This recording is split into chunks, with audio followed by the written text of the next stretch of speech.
পুলিশের উপর হামলা, পুলিশের জানমালের কোনো নিরাপত্তা নেই, তাহলে জনগণ কি করে শান্তির আশা করবে? যেখানে পুলিশ নিজেকে সেভ করতে ভয় পায়, সেখানে পুলিশ কিভাবে জনগণকে সেভ করবে? যে দেশে রাজার কোনো অস্তিত্ব নেই, সেই দেশে জনগণের অস্তিত্ব কি করে থাকবে? যে দেশে একটি গভর্নমেন্টের কোনো সুশৃঙ্খল নিয়ম নীতি নেই, সেখানে জনগণের বালাই কি করে থাকবে? আমি যে 2-3টা বাক্য আপনাদের মাঝে শেয়ার করলাম, যদি আপনার কাছে ভালো লাগে আপনি শেয়ার করুন, নিজেকে তৈরি করুন। কি করতে হবে, কি করা উচিত?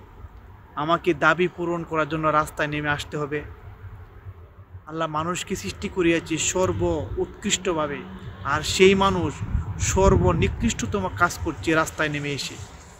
আপনি খুঁজুন, বের করুন কি করা উচিত। আপনাকে দাবি পূরণ করার জন্য রাস্তায় নেমে আসতে হবে, আপনাকে অ্যাটাক করা হবে, আপনাকে সরে যাওয়ার জন্য বলবে। এই জীবন থেকে কী লাভ? আপনাদের মাঝে আজ আমি প্রশ্ন রেখে গেলাম।